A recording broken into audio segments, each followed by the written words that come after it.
Hi, this is Justin Colletti of SonicScoop. Thanks for joining me for this week's episode of the SonicScoop podcast. And today, we are going to be talking about the biggest mistakes in rock music mixing.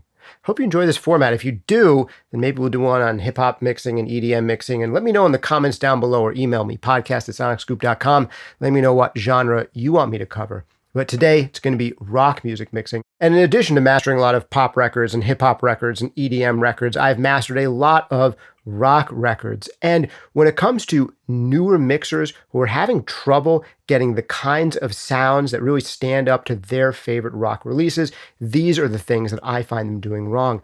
And when I get those clients who are just making absolutely stellar, awesome sounding rock mixes, these are the things that they are doing right, almost invariably. Of course, there'll be little caveats and stuff along the way, and we'll get into all of those.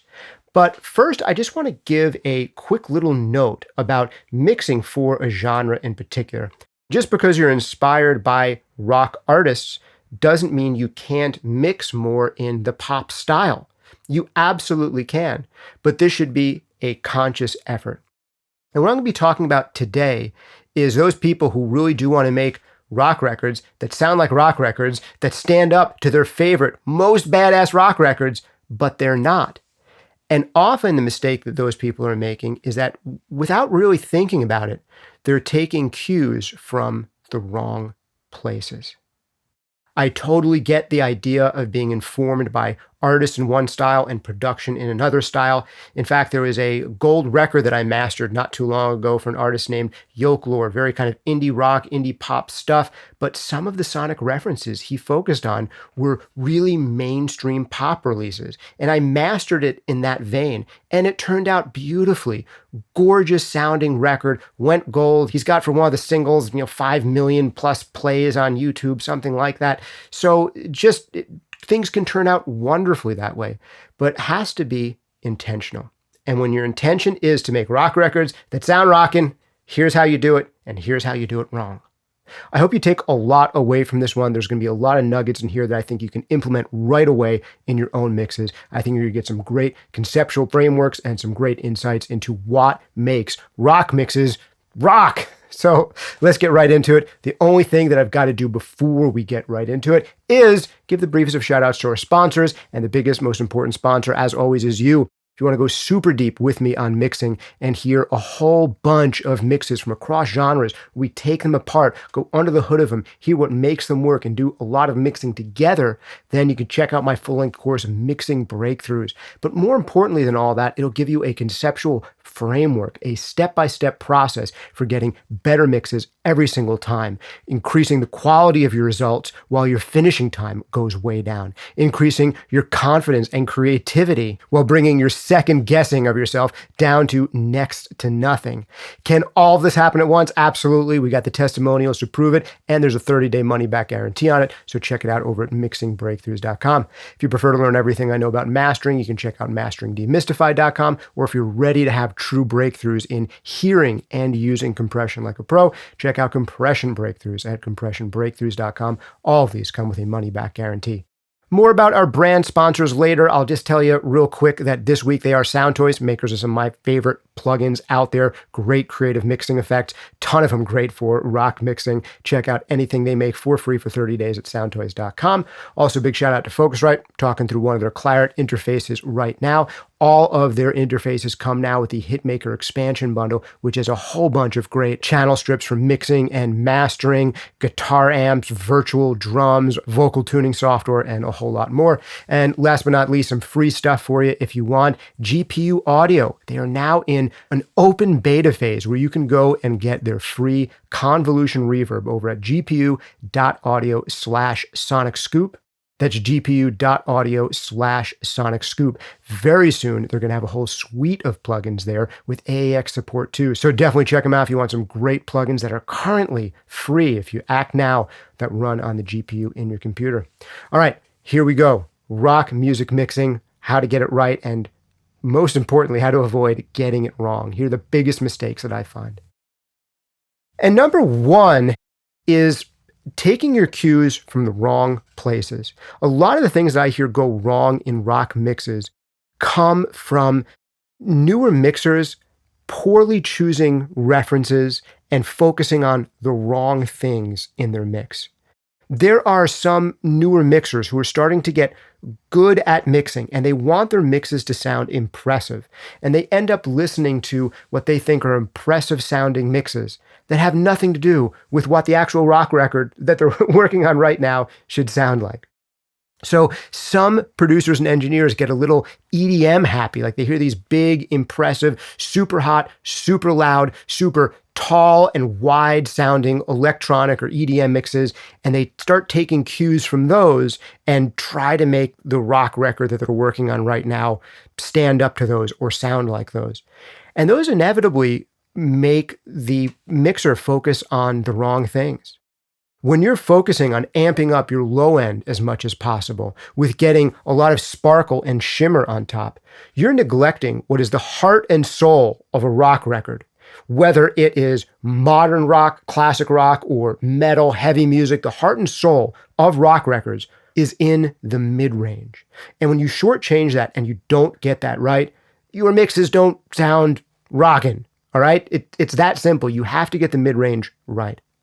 And there are some beginning mixers who, they have the opposite problem, where their mixes sound a little dark and muffled, and they're maybe a little congested in the mid-range. But honestly, in mastering, that's relatively easy to kind of fix by juicing up lows and highs a little bit, by cutting the low mids a little bit. But when someone goes over the top, chasing too hard the wrong kinds of things in their mix and overworking their mix in the wrong direction, it's a little harder to fix that in mastering. But when I do, and when I have to do a heavy-handed master, and I bring forward the mid-range a little bit on a mix like that, the mixer inevitably says, wow, all of a sudden, these records sound like they belong on the shelf with my favorite rock records. In the end, I was listening to it against all of these other rock records, didn't sound like a rock record, and now it does. What did you do? And it's like, well, I brought the mid-range forward, and I stopped having like the kick drum and the hi-hat be the most dominant things in your mix because you were chasing the wrong things in the mix. So that's a mistake I want you to avoid, is taking cues from the wrong places, taking too many cues from mixes that aren't rock mixes. So listen to great sounding rock records you absolutely love the sound of. Get those into your ear. Really understand what they sound like, what makes them tick, and you're going to start making better choices. Some people push back against the idea of referencing, but the reality is you're going to reference sooner or later. You're either not going to reference when you're starting your mix, go in totally the wrong place, and then once your mix is done, now you compare your record to all these other rock records, and you hear how it falls short. Why don't you just admit that you're eventually going to reference your record against others, and do that referencing now? Remind yourself of what amazing sounding rock records sound like in your room, what makes them tick, what are the different proportions of different instruments, and then go and mix your record. Better to find out now before you start rather than later after you're done. And just taking this one big piece of advice, which seems so obvious, really to heart, is going to help you avoid so many of these other mistakes that come later down the line. Number 2 big mistake here, closely related, is featuring the wrong elements in the mix. And we just started talking about that a little bit in mistake number 1, but I want to go deeper on this idea right now. And the biggest element that I often find people focusing on too much that makes their mixes sound less powerful, less exciting, less engaging than their favorite rock records is the drums. Now, there's going to be exceptions and caveats to this, but I know this is going to sound surprising when I say it because we all want big, rockin', powerful sounding drums, right? Yes, absolutely. But here's the big thing. Not at the expense of guitars. When you're mixing rock music, particularly modern styles of rock music, guitars should be loud and proud and forward and impressive sounding. And there's this trade-off that happens inevitably in rock music between guitars and drums. Generally speaking, the louder and more powerful your drums get, the weaker and smaller your guitars sound. And vice versa. There's this trade-off there. And I hear often too many mixers trying to impress other engineers or impress themselves with their dazzling drum sounds, and they end up with small, weak-sounding guitars. Now, there are types of rock mixes in which you want the drums to be really prominent and maybe even more prominent than guitars. But this is like the 80-20 thing here. Maybe 20% of the time, it makes sense to have your drums be more massive, relatively speaking, than the guitars. But 80% of the time, modern sounding rock mixes that are impressive and blow your hair back, the guitars want to be forward, loud, powerful, dominant, and then you want to have the drums just behind them. And I know what you're going to say to me, Justin, can't I have the best of both worlds? I want super powerful drums and super powerful guitars. And the answer to that is kind of yes and kind of no, but there's tricks to it if you're going to do it. And here are the tricks. Trick number one, if you want to have a rock track that has really powerful drums and really powerful guitars, they can both be really powerful, but not at the exact same time. And if you really think about it, you really listen to some of your favorite rock records that get this right, they'll often have really powerful forward guitars. But every once in a while, there'll be this moment or this phrase or this bar or two where the drums are in there and their drums sound huge for a second, where the guitars kind of drop out or take a back seat for a second. And because the drums sound huge, even for a moment, you get this impression of, wow, this mix has awesome, big sounding drums in it. Even though for like 70-80% of the rest of the mix, the drums aren't as big and as loud as the guitars. Just because there were those few moments where they were, you get that sense and that impression, and it sticks with you for the rest of your listening experience. Even just because you heard the big drums for a little bit in the song, and it gives you the impression of loud drums throughout, without having to dwarf your guitars constantly. So that's way number one, to kind of do both. Here's a second caveat. You might say, well, there's some bands where the guitars are really big and the drums are really big. And yeah, I can think of some. Maybe not what we'd think of as stereotypically impressive sounding modern rock mixes. Here's a band, the White Stripes. Big sounding guitars and big sounding drums. Particularly, there's a big sounding kick drum in there for rock music. Guess how they get away with that? No bass. If you have really minimal arrangements, no bass, you can have a big honking kick drum and your big snare drum and your big guitars because you have so few elements to try to fit together. So when you do go big drums and big guitars, you're often shortchanging something else in the mix, often going to be the bass. In the case of the White Stripes, they don't even have one at all. Even when you think you're hearing a bass line in a White Stripes song, it's a guitar. Or it could be something like the vocals, which end up feeling further back in the mix and a little bit more buried and a little bit like it's trying to scream through the wall of noise in front of it. So there are trade-offs. And when you go for those trade-offs, you don't necessarily get stereotypically hi-fi, impressive sounding rock mixes. Those types of mixes can be awesome. White Stripes, In Utero, those things sound cool in their own right, but they're not what 80 to 90% of impressive, quote unquote, sounding rock records necessarily sound like. So this is one of the things where it's okay to break the rules, but know the rules before you break them. So you're breaking them on purpose instead of by accident. All right, I don't want to get too bogged down in number two here, but this is the deepest one that I think you need to get the handle on the most, or we're going to spend the most time on it. And that is this balancing act between drums and guitars.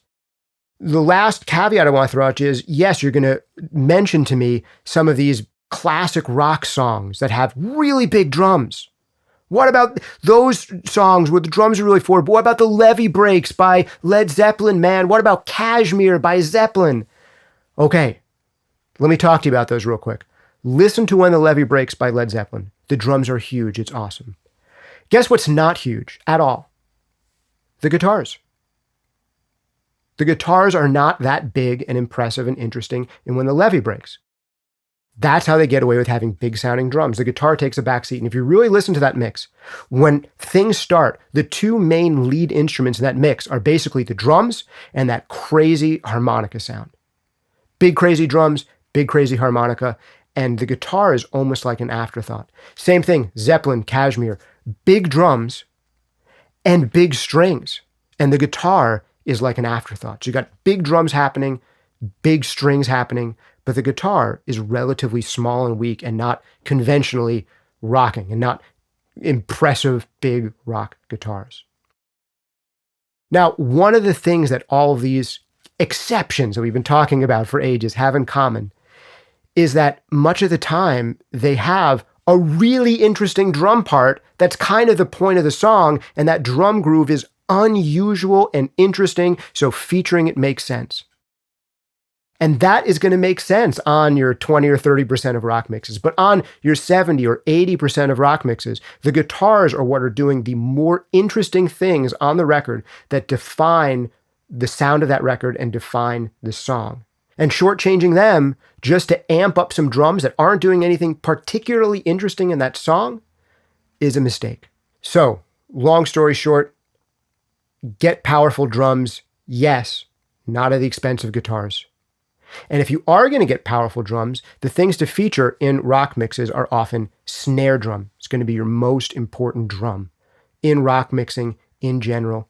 Yeah, since the 90s, kick drums have come up and up, but the snare drum is usually going to be the most important, most dominant drum.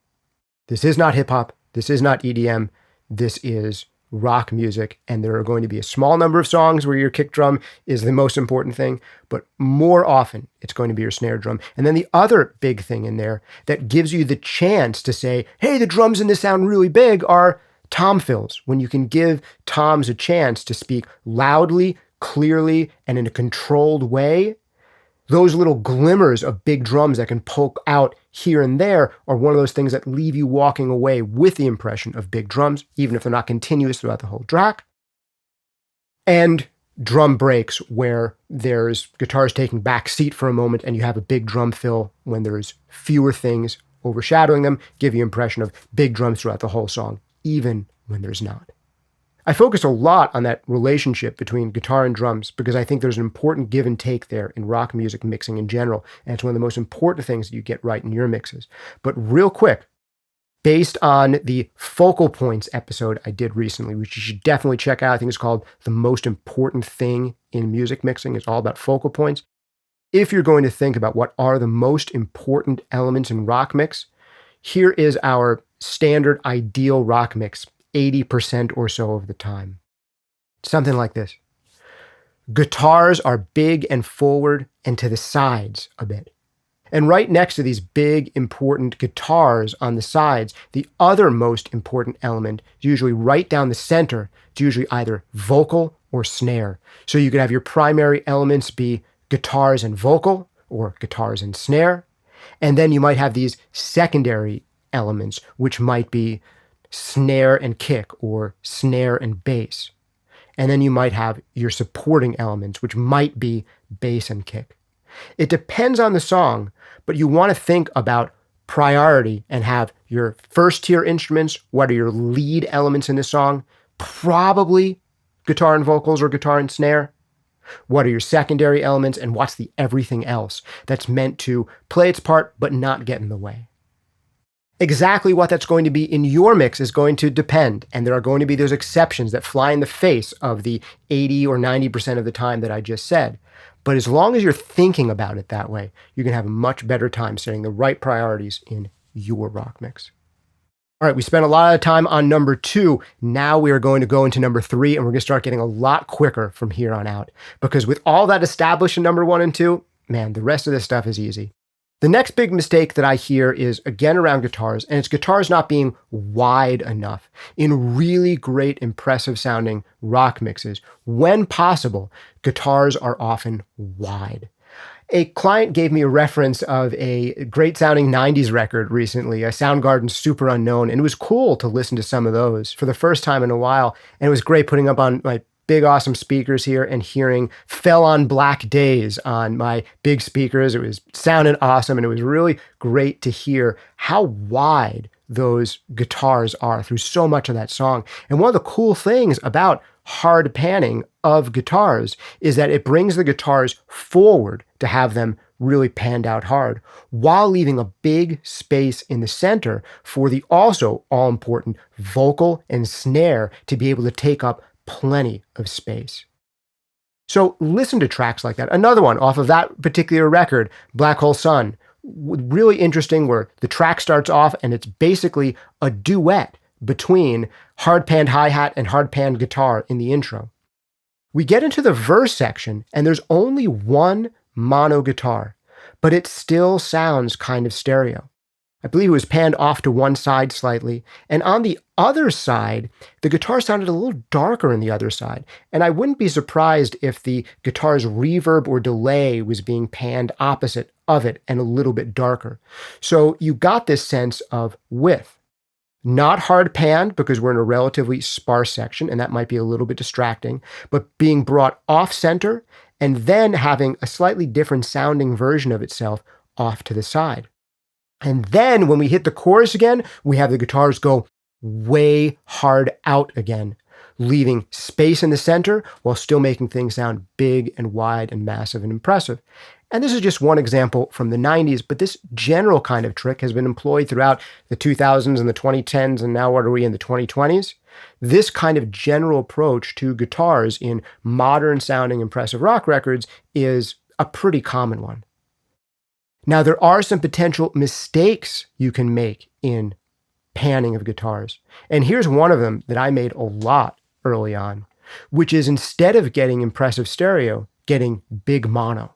And we've all been there. We've all done this. The idea with double tracking guitars. You take one guitar, you play it, sounds pretty cool, and now you double track the same guitar part, the same rhythm, the same tone, and you pan the two of them hard left and right. And when you listen to that guitar in solo, it does sound bigger and more impressive and has a bigger kind of wash in a way than the original single guitar did. But it doesn't really give you wide stereo. It gives you big mono. It doesn't give you the effect of pulling your ears out to the side and creating an immersive mix.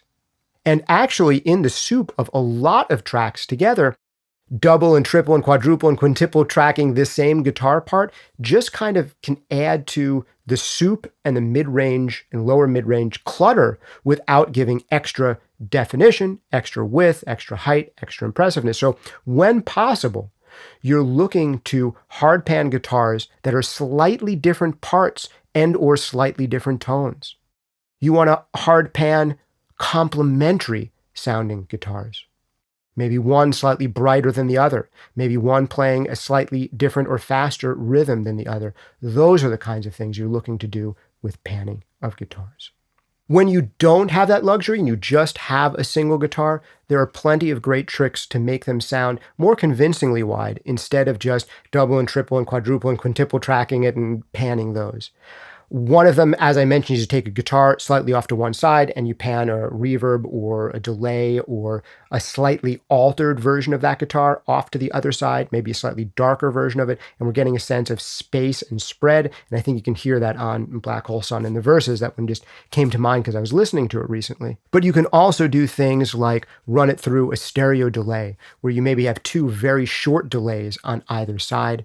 Maybe one is darker than the other. Maybe one is 40 milliseconds and one is 80 milliseconds, and it's just starting to separate, and that can give you this impression of kind of width and pulling apart without having in the arrangement really well planned out stereo guitars.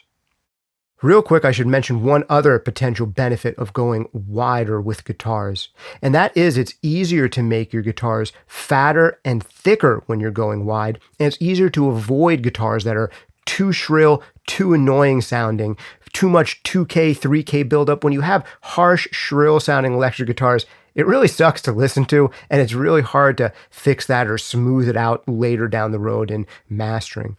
But if you go with wider guitars, you're generally going to be able to let them stay a little fatter, a little thicker, a little fuller, because when you pan them out fairly wide, they start to become more audible and you start to get more definition, even when they're fairly fat sounding. And because they're out to the sides, you're leaving all this center real estate available for things like vocals, snare drum, kick drum, bass to speak and live in the center. So when you go out further, wider with the guitars, you don't have to cut as much low end out of them and as much low mid-range out of them to still leave room for other elements. Now, on this topic of panning, number 3, we got to get into number 4, It's closely related, and that is panning like it's a pop record.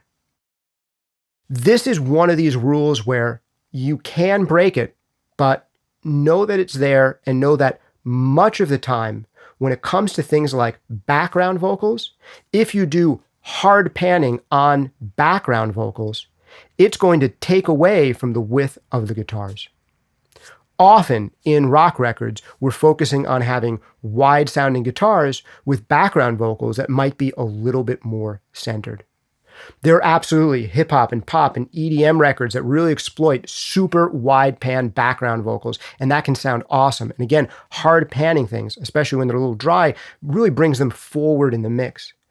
But much of the time, if we're looking to keep our guitar sounding powerful, our drum sounding powerful, bringing really beautiful wide pan background vocals up front and far out to the sides is going to get in the way of those other goals.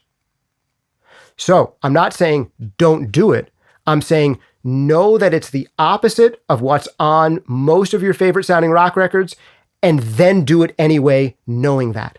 Rather than going in and saying, oh, these are cool background vocals. What if I pan them really, really hard without first thinking about the norms and then saying, we're going to intentionally subvert them. Because when you're intentionally subverting norms, you usually do it better. So think about that a little bit.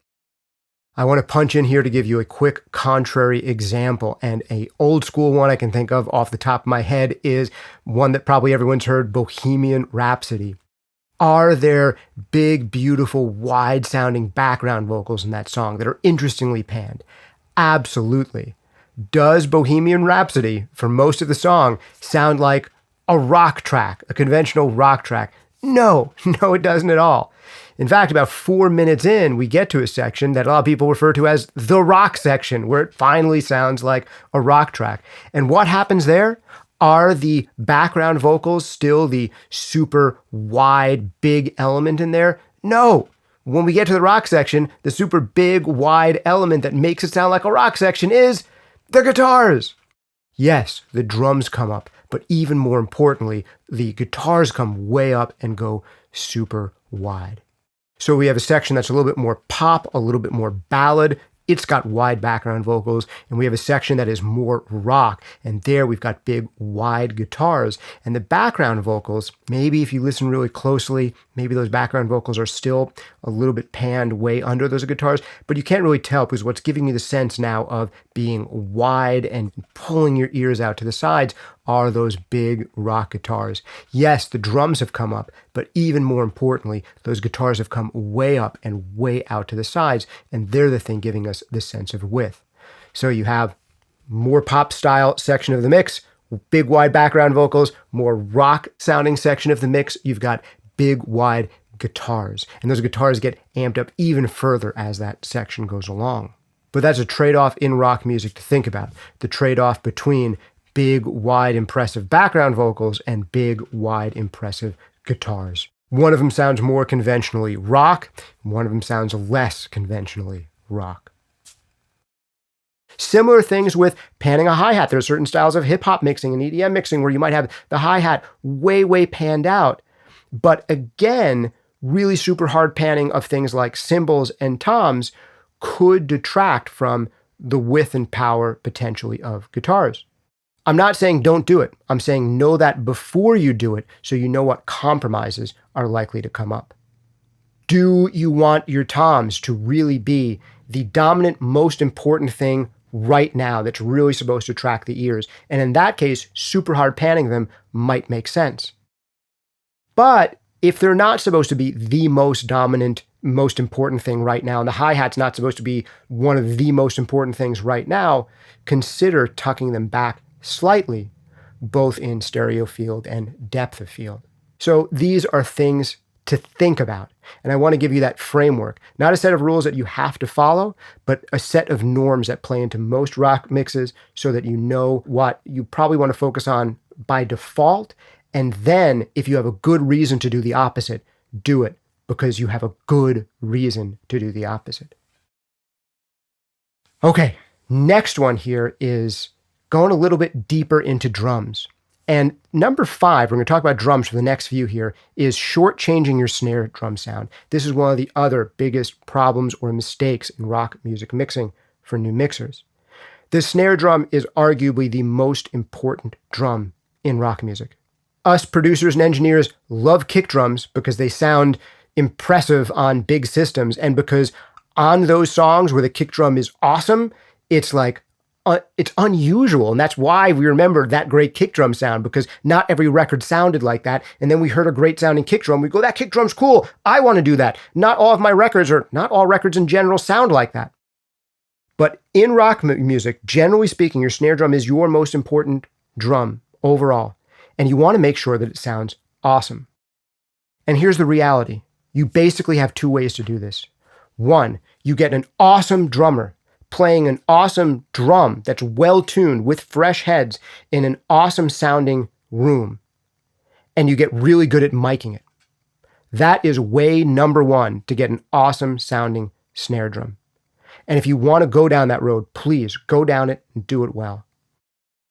But the reality is that the majority of snare drums you hear in like the biggest rock records are sample supported or sample enhanced.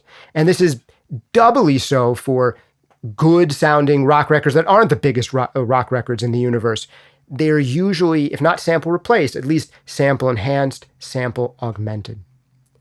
And the most important thing here for the ultimate sound of your record is that you get a good sounding snare drum.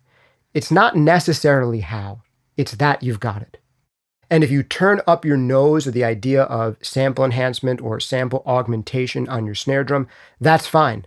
But then it is your responsibility to get really good at recording really good drummers playing really good snare drums in really good sounding rooms with really good mic technique. It's the harder path, and not all of us have the luxury to do that at all times. To draw an analogy here, I have a hobby that I do outside the studio. I'm not going to talk about jiu-jitsu this time. This time I'm going to talk about archery. I go out there and I shoot a bow, and I shoot a really plain, it's called traditional bow. It's got nothing on it. Most people, if they wanted to get into hunting, would shoot what's called a compound bow. These have a ton of doohickeys and gizmos on them that make the bow much easier to shoot. Because someone who's really primarily interested in hunting, their biggest focus is on getting a clean, ethical shot on an animal with a bow. They don't want to injure anything or make it suffer unnecessarily. And if you want to go out and do that with a traditional bow that doesn't really do any of the shooting for you, it doesn't have sights and stabilizers and all these other things on it, then it's on you to go out there and get really, really, really good at shooting a traditional bow. Because if your main goal is hunting an animal ethically and humanely, that's more important than satisfying your ego by saying, oh, I did it with a traditional bow. Sure, I did it really badly and made animals needlessly suffer, but I did it with a traditional bow. No! Apply this same type of thinking to making your records. Your goal is to get a beautiful sounding record that people enjoy. Don't, just for the sake of your ego, not use the modern technology that's available to do that. If you want to use the harder, more difficult path, which I do with shooting a bow, then it's on you to make your ego mean something by actually getting really, really good at it. Instead of like, yeah, we recorded this kind of okay, and that was the best we did, and I don't want to do any sample enhancement to it. I know it doesn't sound as great as my favorite records, but I'm going to leave it there. No! Go out there.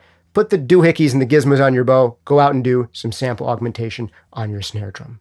It's a dirty little secret of rock music mixing, and even if you choose not to do it, you should at least know that it's done constantly on so many of your favorite releases, so you shouldn't feel bad if your snare drums don't sound as good as theirs. Okay, before I get on to the next one, I just kind of made up that analogy on the spot, so let me know if it works. For vegetarians out there, I promise next time I'll use a gardening analogy. We do have a nice garden out there as well. All right, now we're going on to number 6. This is closely related. Pillowy sounding kick drums. Again, sample augmentation of kick drums is one of those things that plays into often really impressive sounding modern rock records, unless you have the time, ability, and skill to do it all just with microphones and a great room and a great player and great drums. But it's not just about sample augmentation here.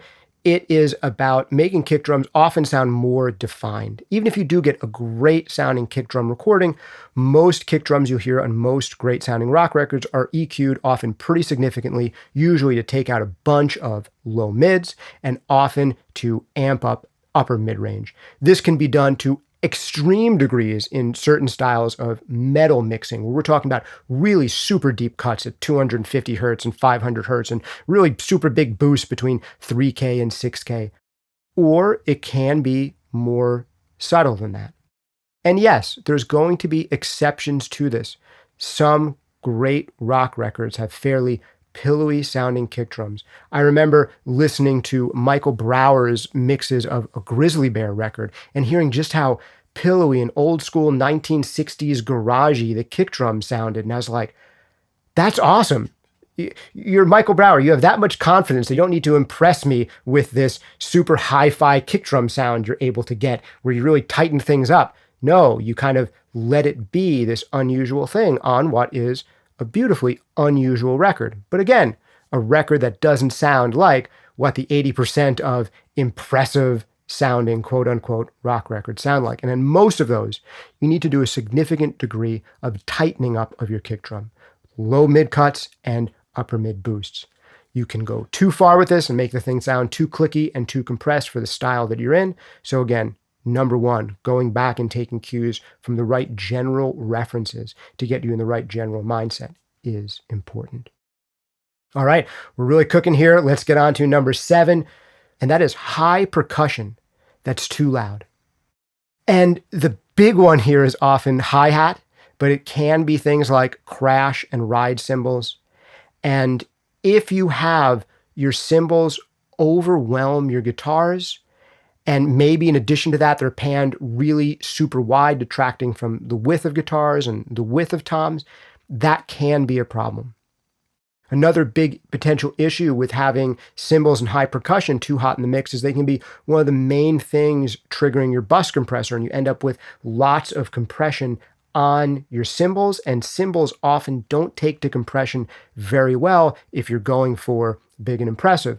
Cymbals will often get small and trashy and annoying sounding when you compress them super heavily.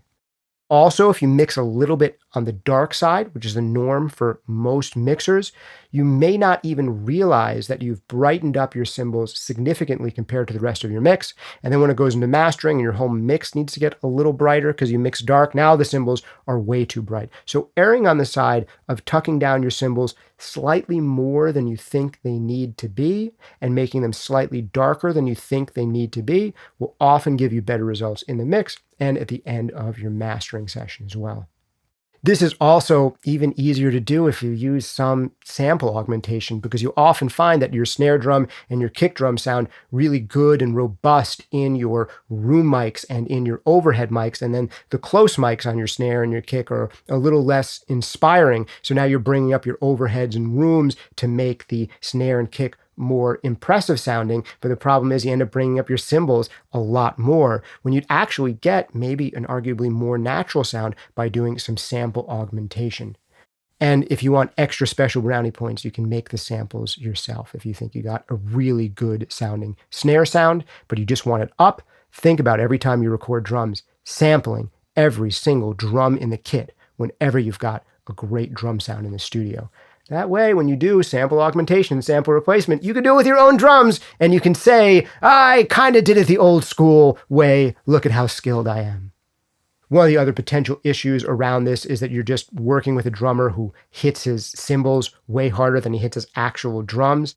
That can be a problem, particularly with newer drummers who don't have a lot of studio experience. I'll give you one of my quick tips on this. I like to feed drummers in their headphones a dedicated hi-hat mic to encourage them not to hit it so loud, because whenever they hit it, they hear it really loud in their headphones, and I like to give them a lot of overheads in their headphones.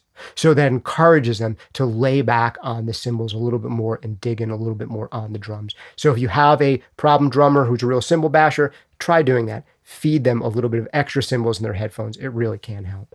There are exceptions to everything. And in the case of cymbals, there will occasionally be tracks where you should have relatively loud cymbals because maybe they're a super important part of the groove. Or you might think of something like Queens of the Stone Age, where despite how big and impressive and fat sounding their guitars are, the cymbals are actually kind of loud and forward in those mixes. But they were able to get away with it by basically tracking their cymbals separately from all of the drums on those records. So they can be loud and wide and pretty much uncompressed and still impressive and forward sounding. All right, we're going really fast here and we're getting near the end of my list. Number 8 is toms that poke out too much. Now, I said earlier on that toms are one of your great opportunities to make the whole kit sound big for just a moment so that people get the impression of huge sounding kit, even though the kit isn't huge sounding for the whole song. And incidentally, as an aside, you'll find that this kind of thing actually happens in a lot of big drum tracks. We mentioned Kashmir and When the Levee Breaks earlier. Those songs start off with really loud drums, but there are other sections in those songs where the drums get a little dwarfed by other elements. In Kashmir, for instance, the strings at a certain point really overtake the drums, but you still have that impression of the drums being so loud and so present because they were, at least earlier on in the song. But this thing with tom fills coming in and sounding big for a moment can be overdone, and the biggest problem with toms that poke out too much is that they're not being compressed or limited enough or with fast enough of an attack, so that you have one drum, often the lowest tom, where its transient pokes out too much compared to others.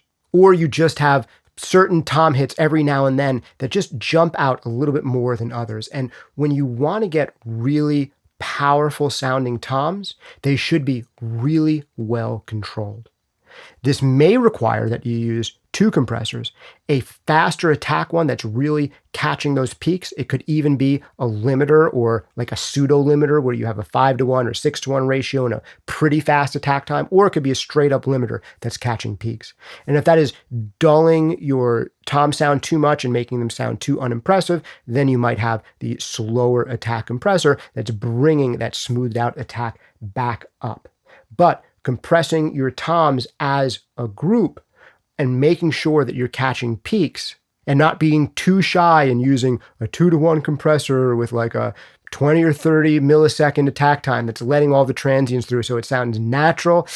That's not always what we're going for in rock music. We want these things to sound hyper real. And in this case, the more controlled and even those toms sound, the more you can push them overall, and the more you can make sure that they have a spot in the mix where they're never dwarfing other elements and when they're never too small. So having toms that are a little bit inconsistent and poke out too much, that is big mistake number 8. This leads me to another closely related one, which is number 9, not bus compressing. And by bus compressing, I don't only mean your main mix bus, but I will say that a lot of rock mixers, really experienced, really good ones, like to mix through at least a little bit of bus compression. And in some of the most modern styles, some of these mixers really punish their bus compressor with lots of bus compression, sometimes going through 2 stages of bus compression. I remember having Dan Corniff at a MixCon event where he did a masterclass and he broke open a Breaking Benjamin track. And just to see the really significant amounts of bus compression that he put across his mix to get what are really big, hi-fi, impressive rock sounds was comforting to know that you can push things that hard. You don't necessarily have to, and there are great sounding rock records that don't use much bus compression. But know that certain styles rely on it.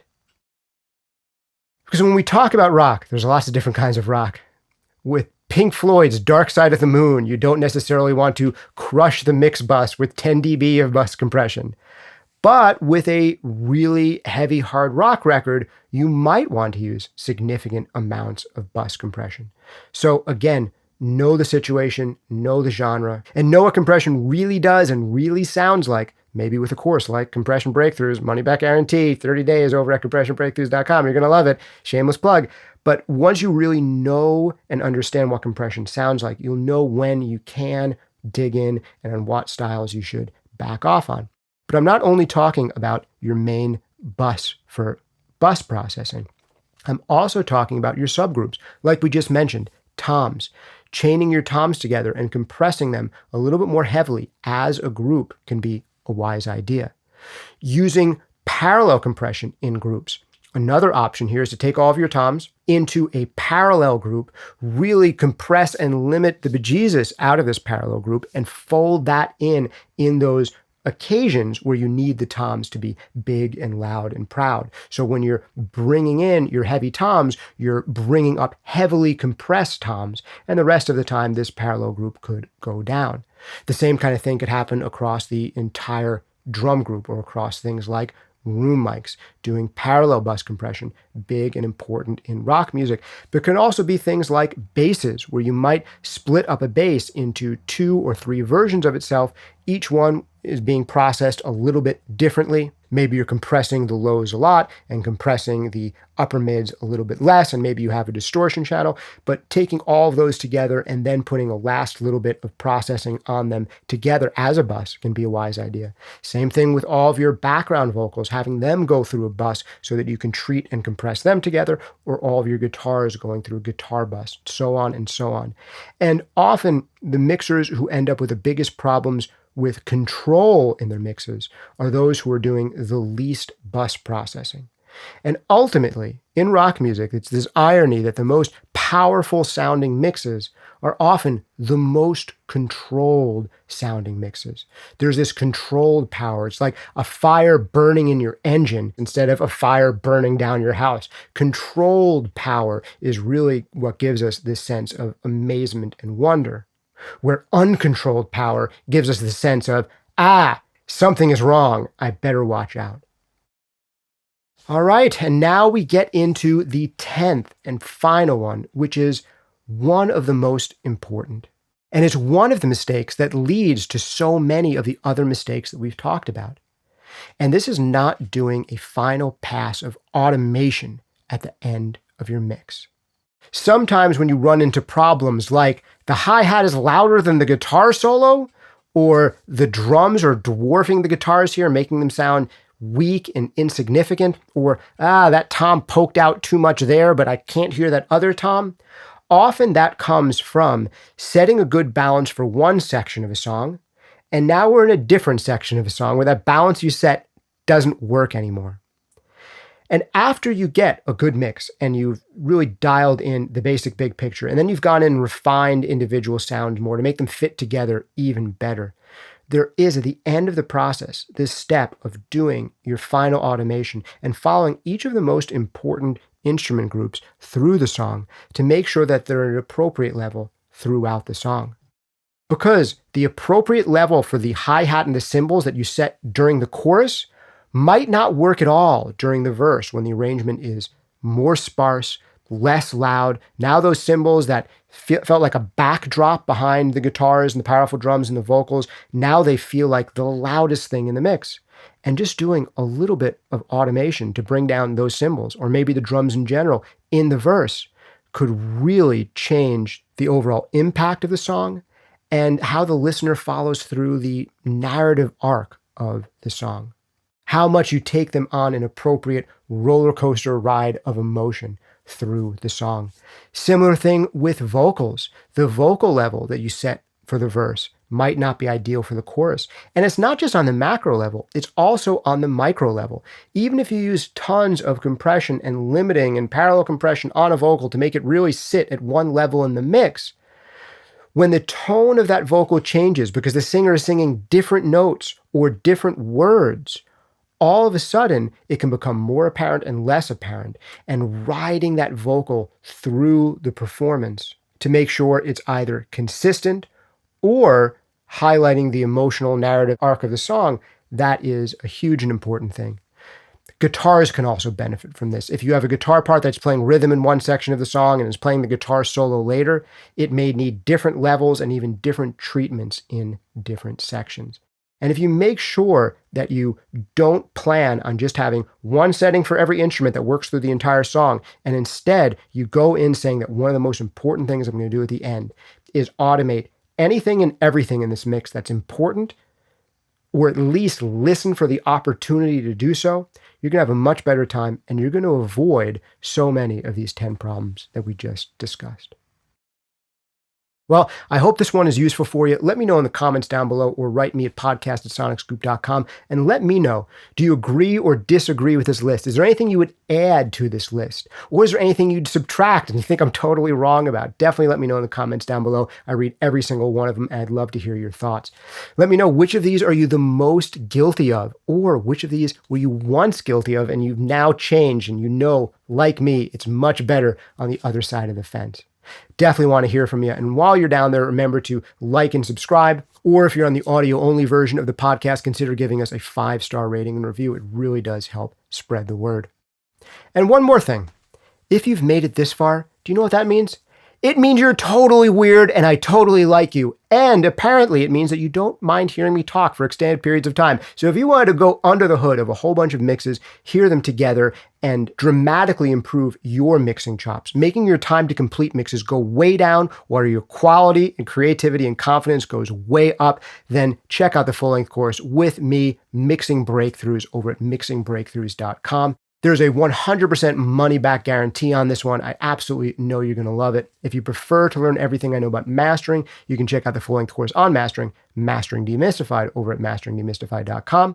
And last but not least, if you really want to hear, understand, and use compression like a pro, cutting down your learning curve dramatically on getting a handle on your compressors, check out Compression Breakthroughs over at compressionbreakthroughs.com. Also a money-back guarantee on that one.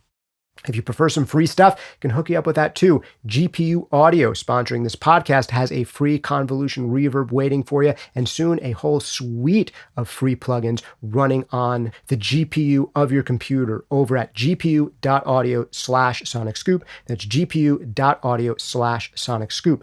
Speaking of plugins, if you want to try out some of my favorite creative mixing effects in the known universe, you can over at soundtoys.com. Try out anything they make for free for 30 days at soundtoys.com.